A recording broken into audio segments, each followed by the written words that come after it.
मिट्टी का आप अन्न खा रहे हैं, जिस मिट्टी में आपने जन्म लिया, उस मिट्टी का अपमान करने वाले लोग, जो लोग इस मिट्टी के लोगों को जो जन्म लिए हैं, जो लोगों की हत्या कर रहे हैं, वैसे देश के लोग को आप जिंदाबाद के नारे लगाते हैं, तो कहीं ना कहीं दिखता है कि आप इस मिट्टी में जन्म लेने के बाद भी इस मिट्टी का ही विरोध कर रहे हैं। और मैं तो लगता हूँ ऐसे लोगों पर देश विरोधी कानून के तहत कार्रवाई होनी चाहिए। नमस्कार, आप देख रहे हैं न्यूज फोनेशन में हूं आपके साथ है नरोत्तम सिंह। पहलगाम में हुए आतंकी हमले के बाद अब इसको लेकर देश भर में सियासत खूब हो रही है। बिहार में भी इसको लेकर सियासत हो रही है।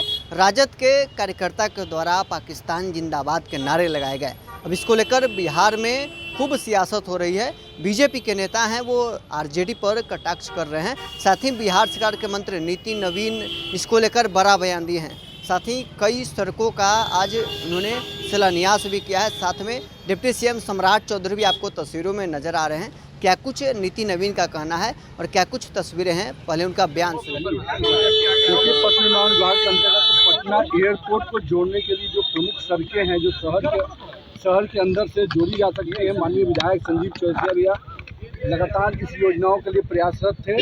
और पटना एयरपोर्ट को राजा बाजार के इलाके से, शेखपुरा के इलाके से और साथ में जो बीएमपी का इलाका है उससे डायरेक्ट जोड़ा जा सके, ताकि एयरपोर्ट पहुंचना आसान हो। माननीय प्रधानमंत्री जी 4 तारीख को संभवतः योजना का पटना एयरपोर्ट का उद्घाटन करेंगे, तो उस क्रम में पटना वासियों को एयरपोर्ट पहुँचना आसान रहे, इसके सुविधा को देखते हुए माननीय विधायक संजीव चौरसिया जी ने कई बार इसका प्रस्ताव दिया। उसमें एक योजना का आज उद्घाटन हुआ है और एक योजना का शिलान्यास हुआ है। डबल डेकर का आज उद्घाटन कहीं नहीं होना था। डबल डेकर का आज कॉल दिया गया है, माननीय मुख्यमंत्री जी उसको आज देखे भी हैं। और डबल डेकर बहुत जल्दी अगले महीने के 15 दिन के अंदर हम लोग मान रहे हैं और जनता को हम लोग सपोर्ट कर पाएंगे। उसकी बाकी का योजनाओं को भी हमने पूरा कर लिया है, तो डबल डेकर बहुत जल्दी आपको पूरा हो जाएगा।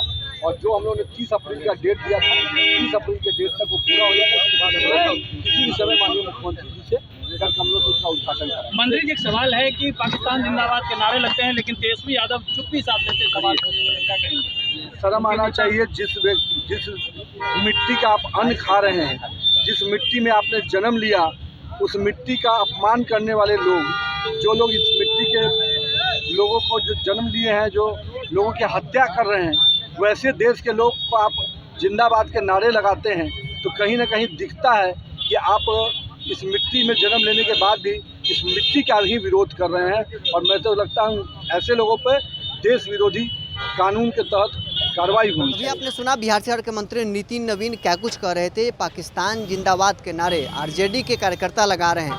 साथ ही पहलगाम में हुए आतंकी हमले के बाद अब देश भर में सियासत शुरू हो गया है और अब बिहार में भी इसको लेकर खूब सियासत हो रही है। आरजेडी के नेता के द्वारा पाकिस्तान जिंदाबाद के नारे लगाए गए। उसके बाद अब बीजेपी आरजेडी पर हमलावर है। बीजेपी का कहना है कि आरजेडी का तो ये चरित्र रहा है, देश विरोधी लोग इस प्रकार के बातें करते रहते हैं। साथ ही उन लोगों का कहना है कि राजद को इस पर एक्शन भी लेना चाहिए। बहरहाल इस क्रम में इतना ही। आप बने रहे न्यूज फोनेशन के साथ।